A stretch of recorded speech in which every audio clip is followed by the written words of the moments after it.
Bien, empezamos ya porque se nos está echando el tiempo encima y todavía tenemos que escuchar a dos personas a su conferencia. La primera de ellas va a ser Ruth Thomas, de la Universidad de Minnesota, y la va a presentar Pilar Aznar, profesora catedrática de la Universidad de Valencia. O sea que ya, sin más, le paso la palabra a Pilar.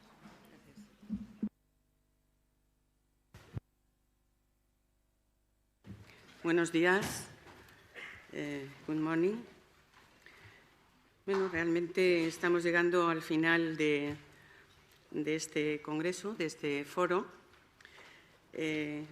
foro en el que yo quiero aprovechar justo este momento para felicitar a los organizadores del mismo y concretamente en la persona de su presidenta, María Rosa Busarrais, por el acierto que han tenido en la invitación de los expertos internacionales, como corresponde a este Congreso Internacional, porque nos han permitido bueno, pues no solamente disfrutar, sino también aprender y enriquecernos con sus aportaciones.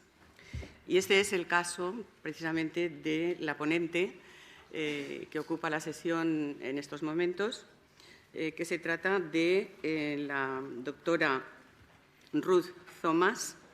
La doctora Ruth Thomas es profesora, doctora de la Universidad de Minnesota.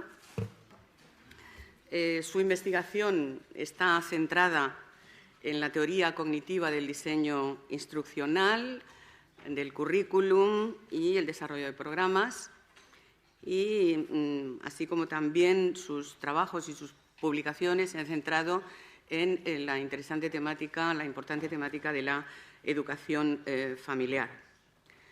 Ha dirigido investigaciones sobre el pensamiento de orden superior, centradas en la capacidad para afrontar los retos de la vida, y en sus trabajos pues se han englobado proyectos, muchos proyectos que han dado lugar a diferentes productos, pues fruto de la colaboración entre diferentes áreas de conocimiento y diferentes universidades con las cuales ha establecido redes de colaboración y de trabajo. Bueno, son muy interesantes las publicaciones que tiene en torno a la ponencia que va a pronunciar hoy, que se centra en la autonomía, responsabilidad y familias, conexiones, preguntas, cuestiones y complejidades. Después de estos días de congreso que hemos tenido y previamente de seminario también de teoría de la educación que hemos tenido, hemos podido también tener oportunidad de tratar y debatir estos temas. En la ponencia de hoy, la doctora Ruth Thomas pues va a proporcionarnos una nueva mirada, una nueva perspectiva en relación a esta temática. When you want. Gracias. Buenos días. I'm delighted to be with you in Barcelona today and to talk about very interesting and thought-provoking topics, autonomy and responsibility. I'd like to thank the conference organizers and sponsors for the opportunity to be with you today, especially Dr. Rosa Busarrais and her staff, and the La Caixa Foundation and its staff, especially Mrs. Esther Codina Macenas. The title of my presentation is Autonomy, Responsibility, and Families, Connections, Complexities, and Questions. It will explore meanings of autonomy and responsibility, their interrelationship, and theories and evidence regarding families' roles in their development in children within different cultural contexts. The focus of this conference on autonomy and responsibility provides an opportunity to think together in depth about what are sometimes seen as seemingly contradictory values. In scholarly definitions and some societal contexts, autonomy has often meant separateness or detachment from others, doing as one pleases, individualism, freedom to pursue one's individual goals unencumbered by responsibility, social obligations or consideration of others, independence, self-oriented individual actions, and self-sufficiency. Responsibility, on the other hand, has been characterized as cognizance of the impact of one's own actions on others and avoiding harm to them, responsiveness to others' needs, answerableness, that is, being accountable for one's own actions and repairing damages to others one has caused, fulfilling obligations and duty, contributing to one's group's functioning, and learning and engaging in appropriate social behavior. Over the past 3 decades, scholars have worked to reconceptualize autonomy in ways that reflect compatibility and complementariness with responsibility and relatedness. In this talk, I will first outline 2 theoretical perspectives. These theoretical perspectives encompass autonomy and responsibility as compatible and interrelated. I will then talk in more detail about how these perspectives apply within the family context. One of these perspectives is from anthropological psychology. Based on their comparison of child-rearing in U.S. and Guatemalan contexts, Mosier and Rogoff have suggested new concepts that put autonomy and responsibility in close relationship. Voluntary responsibility reflects the Mayan pattern of child-rearing in a Guatemalan context in which families and the values and organization of the culture encourage children to take responsibility voluntarily, that is, autonomously, freely choosing to do so. Responsible autonomy reflects autonomously choosing actions that respect others' personal freedom of choice. It connects autonomy to both values of interdependence and independence. The second theoretical perspective is D.C. and Ryan's self-determination theory. Self-determination theory offers a reconceptualization of autonomy and its relationship to responsibility and relatedness from a psychological perspective based on laboratory and field-based research. Self-determination theory is a theory of motivation that focuses on intrinsic and extrinsic motivation. Self-determination theorists posit that responsibility-related motivations are often extrinsic in nature, but that given the right environmental conditions and the natural tendencies of human beings to internalize the values and regulations of their social group, what starts out as externally regulated motivation eventually comes to be internally regulated, to reflect autonomous self-regulation.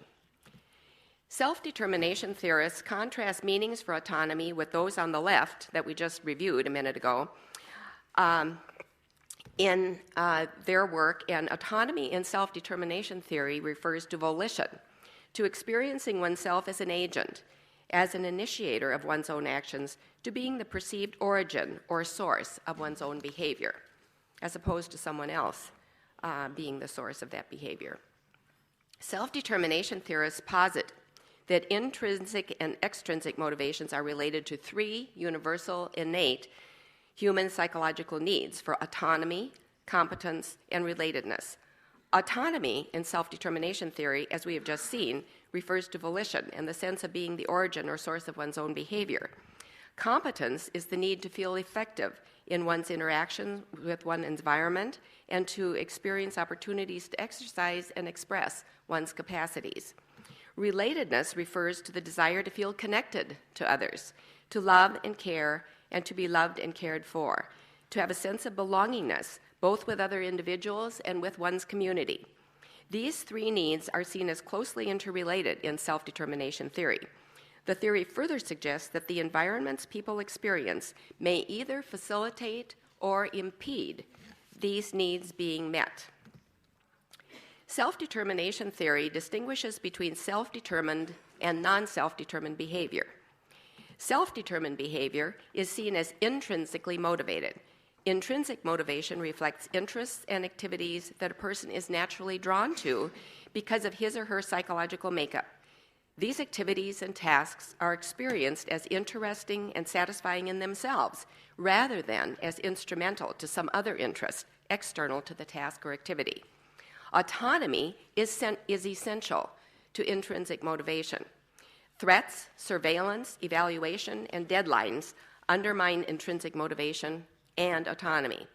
Competence is also central to maintaining intrinsic motivation. For example, one loses interest in an activity or task if one doesn't feel one has or can gain the competence for it to continue to be a satisfying pursuit. Self-determination theory also maintains that intrinsic motivation is more likely to flourish when a secure relational base provides a backdrop for activities engaged in by oneself or with others. The origin of intrinsically motivated behavior is internal. The impetus for engaging in the activity or task is experienced as originating from within. Engagement in intrinsically motivated tasks or activities is self-regulated. In contrast to self-determined behavior, non-self-determined behavior is extrinsically motivated. Extrinsically motivated behavior involves interests, activities, and behaviors that others ascribe importance to and require of the individual, or at least encourage. Engaging in the task or activity is instrumental to some other interest or reason outside the task or activity and is regulated by forces outside the person, at least initially, such as threats for noncompliance, rewards for compliance, deadlines and surveillance, and so on. The person's need for autonomy is not addressed, and when the threat or reward, surveillance or deadline is removed, the behavior is unlikely to persist. Self-determination theorists assert that much of one's development of responsibility starts out as engagement in extrinsically motivated tasks and activities that originate with others. But self-determination theory proposes that extrinsically motivated behaviors can be experienced as autonomous and as self-regulated and self-initiated. Self-determination theory views people as tending naturally to internalize the values and regulations of their social group. Internalization is viewed as a continuum that reflects the individual's active transformation of socially sanctioned mores or requests into personally endorsed values and self-regulation. When internalization is optimal, people will understand and identify with the importance of social regulations and fully accept them as their own.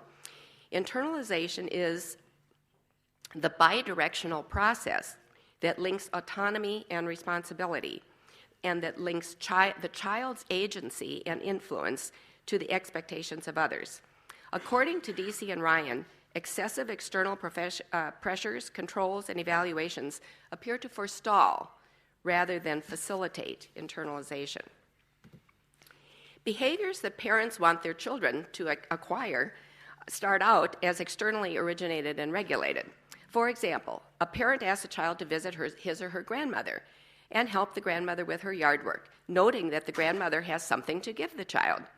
The child doesn't like doing yard work, but does as asked because of curiosity about the grandmother's gift. If the item from the grandmother is not of interest or is only a one-time reward, the child is not likely to continue to visit and help the grandmother without further external prods. In moving to introjected regulation, the child administers his or her own prods and pressures to act. I should visit my grandmother and help her. Notice that the locus of causality is now only somewhat external. The child still really doesn't want to, but continues to go visit the grandmother and help her with her yard work to avoid feeling guilty for not doing so, or not doing it because of a concern about how others are going to view him or her if he or she refuses to do this. In moving to identified regulation, the child understands and agrees with the values and rationale underlying the action, but these have not yet become fully internalized to the point where they are integrated with the other values and aspects of the child's life. The child continues to visit the grandmother and help her with her yard work because he or she realizes that the grandmother is lonely and increasingly frail and is in need of assistance and companionship. The child accepts that going to visit her and helping her with her yard work are ways of addressing these realities and of contributing to the family's role in assisting her. Integrated regulation is self-determined, extrinsic motivation. Action is fully volitional, that is autonomous, and is self-regulated. It involves both identifying with the importance of behaviors and integrating this understanding with other aspects of the self. Not only does the child continue to assist the grandmother and visit her frequently, but also chooses to focus on elderly members of the community in initiating a school service learning project. The child develops a project in which students interview elderly members of the community and approach the city council regarding establishing a student-run, community-based yard work service available to senior citizens throughout the community. Deasy and Ryan contend that there is still a difference between intrinsically motivated behavior and extrinsically motivated integrated behavior. In our example, the intrinsically motivated child would look forward to regular visits with the grandmother and to helping her with her yard work because he or she enjoys being with the grandmother and helping her and bringing her special things she likes. The child enjoys the grandmother's stories of her life when she was a young girl and what things were like when she was young. And the child also enjoys stories of the grandmother's daughter, the child's mother, when she was a child. The parent would not have had to be the origin of the intrinsically motivated child's behavior. It would have originated with the child. We turn now to examining research findings regarding families' roles in helping children develop the values of autonomy and responsibility. Cross-cultural research and research conducted from a self-determination theory perspective will comprise the first two parts of my comments in this section. And in the last three parts of this section, we will briefly discuss research findings regarding attachment, self-regulation, and pro-social development. Cross-cultural and self-determination theory research point to these three dimensions of children's development as particularly relevant to autonomy and responsibility development. Parental goals in children's socialization are affected by the cultural context. In this section, we will examine research that sheds light on children's autonomy and responsibility development in various cultures. As part of a larger study, Mosier and Rogoff did in-depth observations of parent-child interaction among Mayan families in San Pedro, Guatemala, and U.S. middle-class families in Salt Lake City, Utah. In the Mayan families, older siblings were expected to let infants and toddlers have their way in choice of objects that interested the younger child and in the kinds of activities the younger child initiated. Infants and toddlers were viewed as not yet understanding how to cooperate with others or how to willfully misbehave. When a new sibling was born in this context, the youngest child who had held this privileged position became the new older sibling and was then expected to provide those privileges to the new infant, to play a role in caregiving responsibilities for the younger child, and to assume other responsibilities that also contributed to the family. Thus, experience of autonomy was established first, followed by experience of responsibility for supporting aspects of family life. Guatemalan mothers almost never overruled their toddler or insisted upon an activity, although they did attempt to persuade.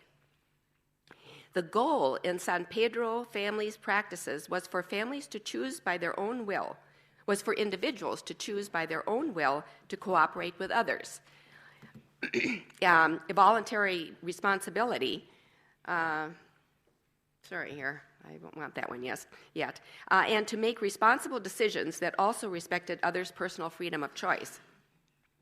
Responsible autonomy is what Mosier and Rogoff termed that second aspect of this behavior.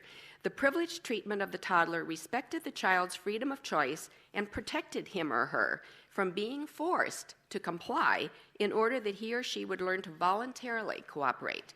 In addition, the toddler experienced a model of how to treat others. In contrast, in Salt Lake City, infants and toddlers were expected to play by the same basic rules as their older siblings, with some age-appropriate leniency. Concepts of sharing were introduced, such as equal time allotments for a toy for each child. When their time with a toy was up, toddlers were expected to give the toy to the older sibling, who was anxiously awaiting his or her turn. Mosier and Rogoff interpreted this practice as preparing the infant and toddler for the context of life in the United States, characterized by individual rights and fair competition in negotiations regarding separate but equal access to resources. Older siblings were observed to negotiate more with their parents over rights and to expect the rules they were held to apply to the toddler as well.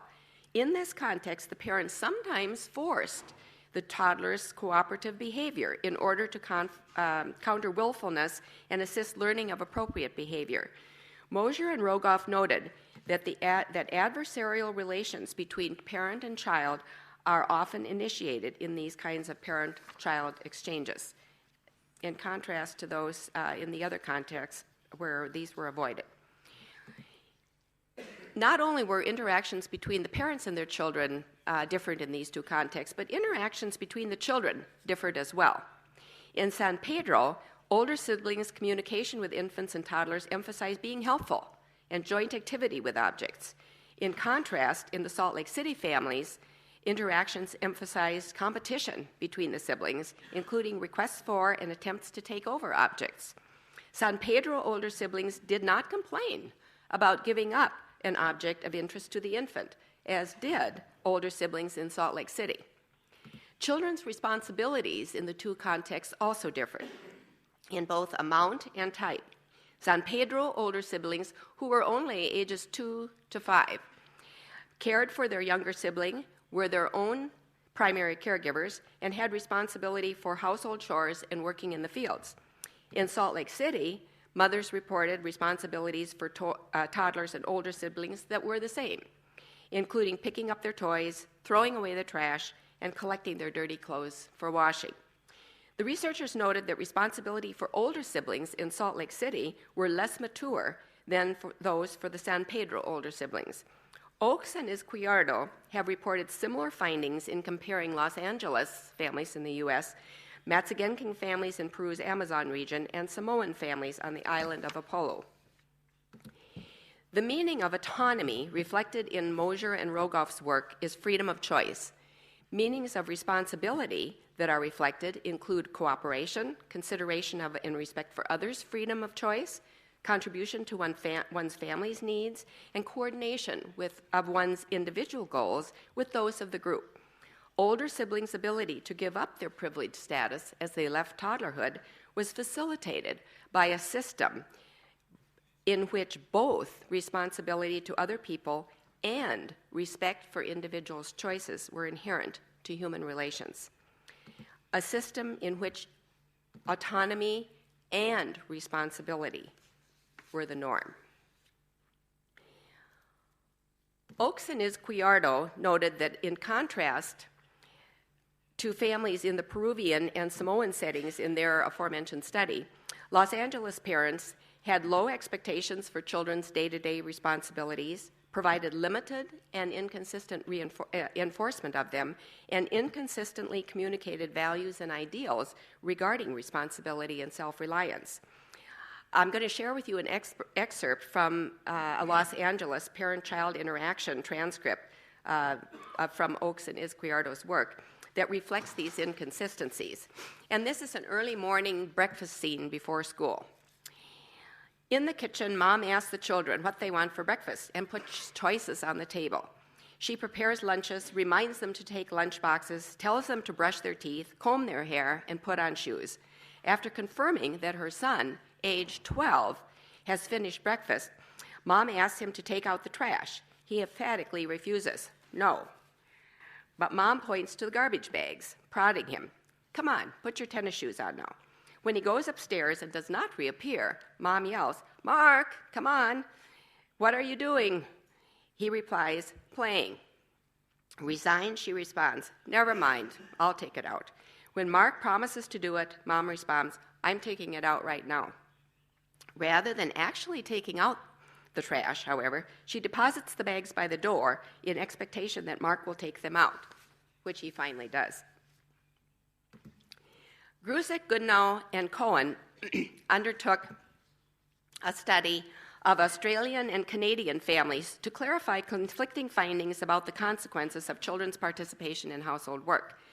These investigators differentiated between self-care and family care tasks that children were assigned, and between whether the tasks were routinely expected to be self-initiated by the child or occasional special requests made by the parent. Findings indicated that only when children were assigned family care tasks that were expected to be routinely self-initiated by the child was there a positive correlation between children's participation in household work and the child's spontaneous, voluntary demonstration of responsibility for other family members in the form of pro-social behavior toward them. It should also be noted that this pro-social behavior was not found to extend beyond the family. The cross-cultural studies that we have very briefly discussed in this section indicate clear differences in parental goals for children's autonomy and responsibility development. Parents' goals and expectations are attuned to the way life is organized in their settings and to assumptions prevalent in these settings. The cross-cultural researchers have pointed out several constraints and barriers to parents assigning household work and children's learning from it in some cultures. These include parents and children spending large portions of their daily life apart, geographic distances associated with nuclear family structure in the West, and the limited opportunities for extended family members and neighboring households to participate in consistent child socialization practices. Lack of parental valuing of children's household work, a parental assumption that children are not competent to adequately perform household duties. The cross-cultural evidence indicates that this assumption is unfounded, but parents' descriptions of barriers to their assigning household tasks seems to reflect it. Parents view that they themselves are able to do the task more promptly and more efficiently given children's avoidance of and low level of performance on household chores and the amount of training and supervision helping them to do these chores would take. We now turn to self-determination theory-based research on family contexts and practices related to children's autonomy and responsibility development. Values development is a complex process that involves parental influence and input, and children as active agents in constructing, transforming, and accepting values for themselves. As we saw earlier, the internalization continuum in self-determination theory provides a conceptualization of this bidirectional process in which the child is not only an active participant in internalizing values parents may hold dear, but is also a modifier of them. Self-determination theory researcher Wendy Grolnick notes that internalization will be most likely when the environment satisfies the child's need for autonomy, competence, and related, those three basic human needs. She proposes and provides evidence to support three conditions in family environments that facilitate these needs being met: autonomy, support, structure, and involvement. Grolnick defines autonomy support as taking a child's frame of reference, supporting independent problem solving, and involving the child in creating rules and structures. Autonomy support helps children feel that they are initiators of their action. Even with very young children, researchers have shown that mothers' autonomy support has been linked to greater infant exploration and persistence in play compared to more controlling mothers' practices. Grolnick describes structure as including rules, expectations, guidelines, and standards for behavior, the underlying reasons for them, a system of their consistent enforcement, such as monitoring, and sufficient organization in the home to make daily routines predictable. Structure contributes to children's autonomy by helping them learn the rationale behind desired behavior, which is necessary for fully integrated internalization to occur. Structure also aids children's competence by providing information and scaffolding that enables children to learn and function successfully in their cultural context. The organizational aspect of structure helps children take responsibility for planning and coordinating their activities with those of other family members. Grolnick and Ryan have found that children of parents who provided more rather than less structure, felt more in control in school and conveyed a sense that there were predictable consequences to their actions. The third environment condition, involvement, addresses children's needs for relatedness. Involvement entails providing resources to the child, such as time devoted to the child, tangible resources, books, materials, and so on, and emotional resources such as parental warmth and availability.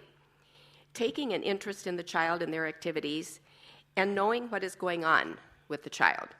Self-determination theorists have found parental involvement to be associated with children's internalization of regulations introduced by the parent. Self-determination theorists have found multiple school-related differences in children of parents who provide the three environmental conditions compared to parents who are more controlling and less supportive. And this is really a summary of studies that I've just briefly touched on here, but others as well.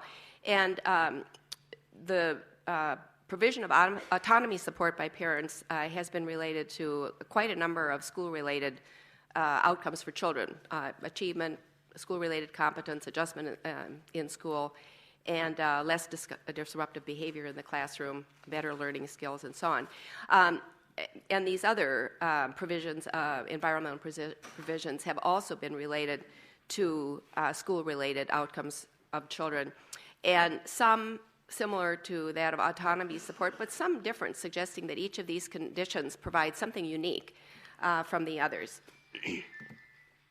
We now turn to the three dimensions of children's development that self-determination theory and cross-cultural research have pointed to as relevant to roles of families in helping children develop autonomy and responsibility. The attachment relationship, which we will discuss first, is a primary route through which families also influence both self-regulation and pro-social development.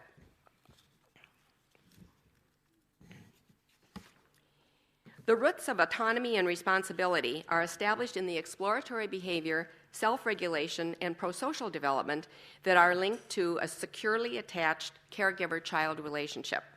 John Bowlby's ethologically oriented attachment theory posits that mother and child are equipped to form a mutual bond that supports the infant's survival. Attachment of child and caregiver occurs as the caregiver responds to the infant's episodes of distress, such as hunger, fear, discomfort, and so on. Attachment theory holds that when the caregiver's responses are consistent over time in relieving the child's distress, the child constructs a working model of self and others that is based in secure attachment to the caregiver. This working model reflects a view of self as worthy of care and of others as reliable in meeting one's needs. The child sees relationships as valuable and expects that others will respond to his or her expressions of need. A secure attachment relationship has been linked to children's capacity for self-regulation, which is important for both autonomy and responsibility development, and the child's exploration, which is associated primarily with autonomy development. With his colleagues, Alan Srofe has directed a more than 30-year longitudinal study of attachment from birth into adulthood for 175 study participants born into poverty. And Alan's office is in the building right across the street from mine, and he has been working on this study a long time, several decades. Findings from this work have indicated that children who were securely attached in infancy, compared to those who were insecurely attached, were more likely to show autonomy-related behavior, identified by Srofe as less dependence, more exploration and curiosity, and greater agency and purposefulness. Self-determination theory researchers have reported findings showing infants' mastery motivation as related to both secure attachment and to mother's autonomy support. The importance and quality of caregiving continues throughout development, especially parents' autonomy support as children grow older. In a study reported by Srofe of 13-year-old teen interactions with their parents, when the adolescent was able to freely express positions and stay connected to the parent despite differences in their viewpoints, the teen's exploration was supported. Parents who had difficulty acknowledging the teen's increasing maturity interfered with the adolescent's exploration. Secure attachment has also been linked to the child's ability to self-regulate his or her emotions, to regulate his or her own behavior, resist temptation, and to respond with empathy and prosocial behavior to another's distress.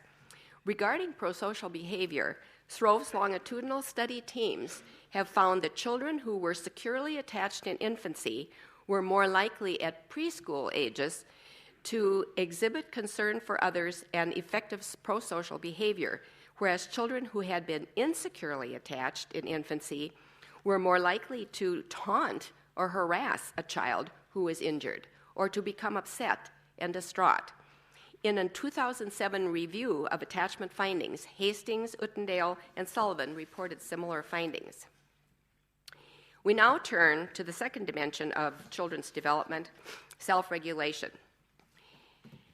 Self-regulation includes children's ability to think before acting, delay gratification, control impulses, resist temptation, and engage in effortful control and moral behavior.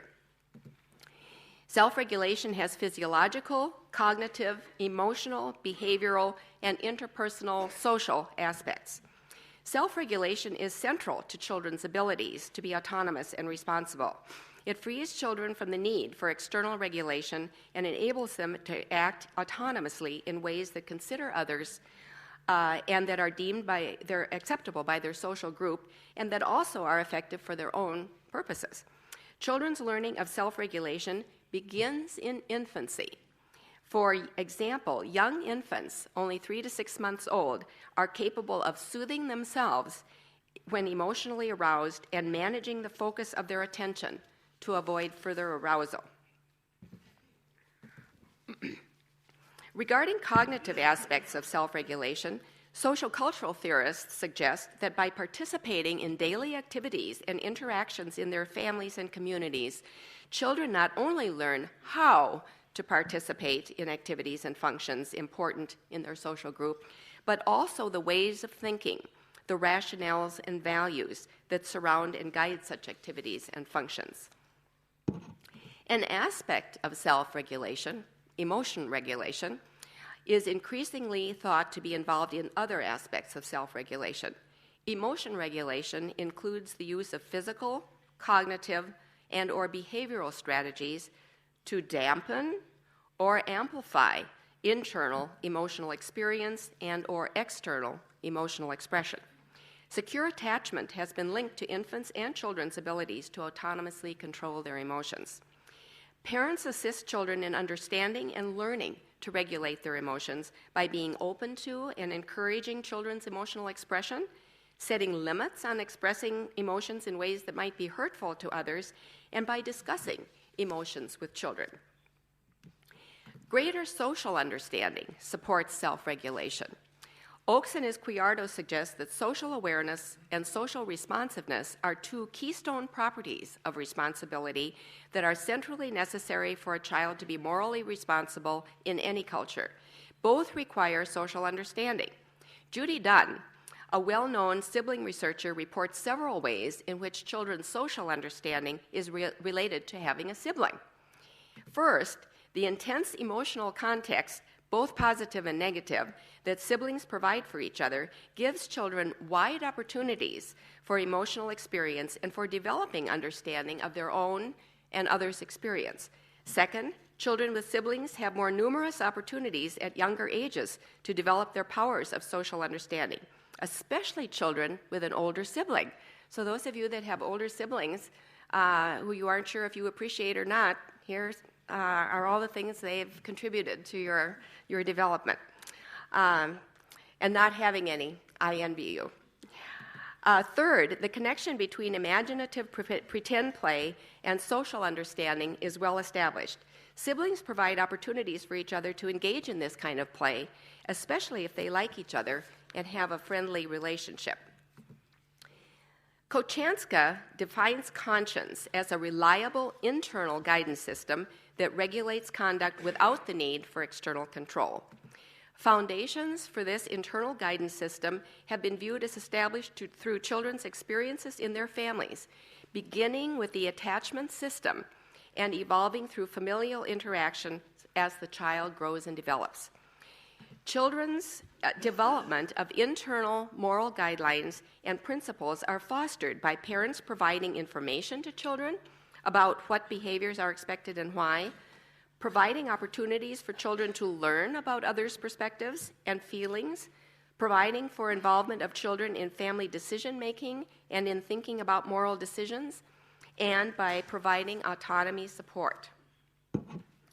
We now turn to the third of our three developmental dimensions, pro-social development. And as you can see, these are interrelated, as we noted earlier. Pro-social behavior has been defined as voluntary behavior intended to benefit another, and as proactive and reactive responses to the needs of others that serve to promote their well-being. Hastings and others describe pro-social development as including a range of affective and behavioral elements, including empathy, sympathy, compassion, concern, comforting, helping, sharing, cooperating, volunteering, and donating. Pro-social development is especially relevant to responsibility development because pro-social development is oriented to considering others, to assisting them in meeting their needs and facilitating their well-being. It is responsibility to and for others. Research on pro-social characteristics of children indicates that they tend to increase with age of the child.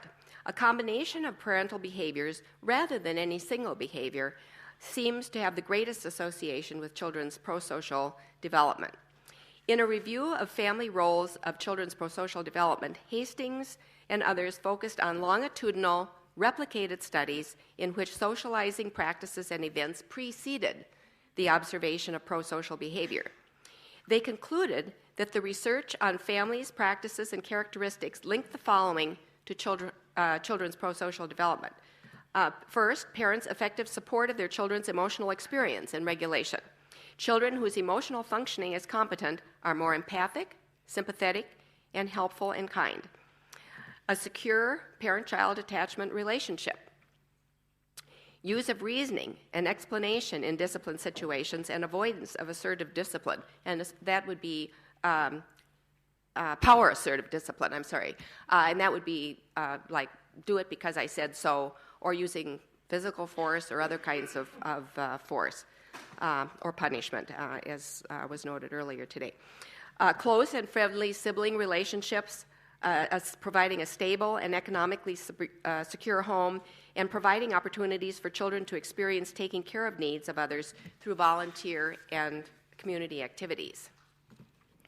Research over many years on children's pro-social development has led scholars to believe that children's empathy development may be critical to their pro-social behavior.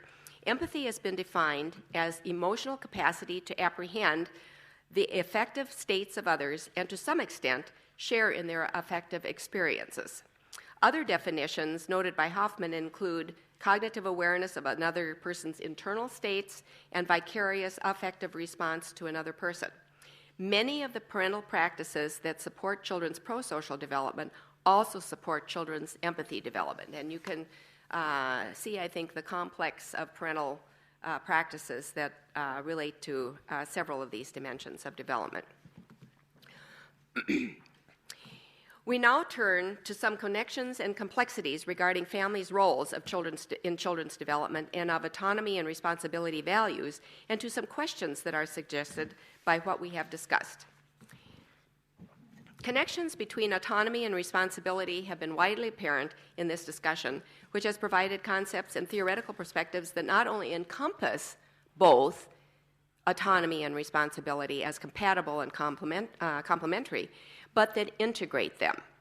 These concepts include voluntary responsibility, responsible autonomy, and internalization as a process through which personal autonomy and social group mores and values associated with responsibility become integrated. Parents' priorities and assumptions are connected to their cultural and social setting and to their own history of life within their social group. These connections underlie the conditions in families that contribute to or detract from children's development of autonomy and responsibility.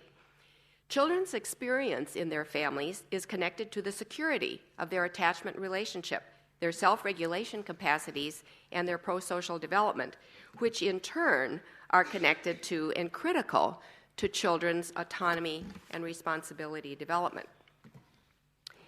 Moving to complexities, families' roles in children's development of autonomy and responsibility are multifaceted, and there is no single, simple answer to the question of what families' roles are in children's development of autonomy and responsibility. Second, the child's own nature and agency interact with what families think, say, and do. This bidirectional character of child-family relationships and interactions makes family processes and their consequences for children challenging to understand and predict. Third, there is great complexity in the wide-ranging variability of families and their settings, which should caution us about grouping families and labeling them based on broad, easily observed surface characteristics and features such as single-parent families, intact families, low, middle, and high-income families. Patterson and Hastings point out that research on various families defined by researchers as diverse has consistently indicated that family resources, processes, and relationships are more important predictors of child socialization. And resources there means emotional resources and other kinds of things, not economic resources per se. But these things are more important predictors of child socialization outcomes than the category of diversity that families are placed in. Parental goals for children, family patterns of interaction, parental strategies and actions, and the organization and climate of family life are more central to children's development of autonomy and responsibility than are family structure variables. Similarly, research that focuses only on parental techniques, actions, or general styles and child outcomes cannot account for relationship factors and characteristics of the child, the parent, and the situation. Finer-grained studies that examine relationship and interaction processes and the characteristics of the setting and of family members, and that do so over time, are needed in order to more fully understand connections between families and children's development. And finally, constraints on using what we know is a frustrating complexity. Knowing what we do about the value to children's responsibility development of everyday routines in which children provide care for others, and knowing that in some societies, families may place little emphasis on involving children in such household responsibilities, one might propose that families in these societies change toward expecting more such involvement. As cross-cultural scholars have pointed out, however, some cultural contexts are organized in ways that support and depend on this practice, but others lack the conditions that make this practice readily feasible and valued. Thus, we must be cautious about simply transporting practices from one culturally embedded situation to another and expect that they will function similarly. One of the values of cross-cultural research, however, is that it can help us see ourselves more clearly, which then gives us the opportunity to change cultural patterns that we find disturbing. Turning then to questions, are autonomy and responsibility personal characteristics, behavioral descriptors, or values? Are values transmitted, or are they constructed by children for themselves? And given the organization and way of life in societies where children have few opportunities to learn to value responsibility, including responsibility to and for others, through roles in everyday routines, can these opportunities be increased? So turning then to the first question briefly, the theory and research discussed in this paper suggests that they are all three. Evidence has been presented that suggests that autonomy and responsibility are an orientation or a characteristic that children display in various degrees. The theory and research discussed has described and documented children's behavior as autonomous and responsible. And reflection of autonomy and responsibility as values has been evident in the discussions of autonomy support, implying that autonomy is something important and in the cross-cultural work that pointed to the cultural importance of children's valuing of responsibility. The second question, are values transmitted or are they constructed? The child socialization literature, which we have encountered in some of our discussion here, reflects a heavy emphasis on parents' role in inculcating appropriate mores and values in their children, often implying that parents somehow put values into their children, and whatever values a society reflects are desirable ones that should be passed on. Such a view is not reflective of the role of the child as an agent, nor reflective of a critically thinking parent or child. Constructivist theories of learning suggest that children must construct values for themselves in order to make them their own. The internalization process outlined in self-determination theory suggests that children develop values over time, and that while the process regarding parentally endorsed values may begin with transmission, it cannot stop there if the child is to truly accept and own these values. The child must construct the values for him or herself, and in that process may modify what is finally accepted as the child's own. And then turning to the third question, can opportunities to learn to value responsibility be increased? This question is particularly relevant to societies that include and are like some of those reflected in the cross-cultural studies reported here. That is the US, Canada, Australia, and a number of others, I'm sure, as well. Children in these societies were reported to be minimally involved in contributing to the work of their families on a regular basis. Cross-cultural researchers' suggestion that children's contributions to their family's household may not be valued by parents, and that parents may view children as not competent to make contributions to the household, are thought-provoking. One might ask whether any household work by family members, including that done by parents, is valued by either the parents or these cultures at the present time. Not valuing it may have become psychologically functional as the number of dual-earner families has increased and necessitated changed standards and the use of more resources external to the family for meeting its needs. Eating out, using laundry service, hiring cleaning help, or ignoring the need for cleaning at all, purchasing wrinkle-free clothing, and a host of others.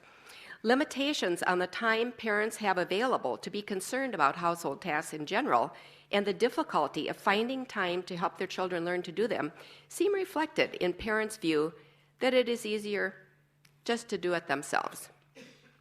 The findings that indicate the value of children's participation in such tasks on a routine basis to their pro-social development and responsibility development, however, suggest that some societies are missing important opportunities to support their children's pro-social and responsibility development.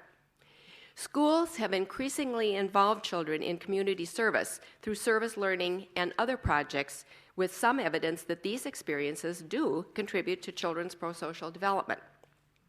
This trend seems to be an important one, given families' current patterns in industrialized nations. It is also clear that some families do involve their children in community service with similar benefits for children's pro-social development. Raising both parents' and schools' awareness of the developmental significance for children of sustained, expected, self-initiated responsibility for benefiting others is one step that can be taken toward enhancing children's valuing of responsibility to and for others. Another is helping parents find ways to structure such activities that work with the intense schedules of many families today. A third is to help schools and parents structure joint opportunities, such as that reflected in the grandmother lawn care example discussed earlier. I'd like to thank you for your attention, and I hope that I've stimulated some questions that you might have, and I think this is a time when we're ready to have those, correct?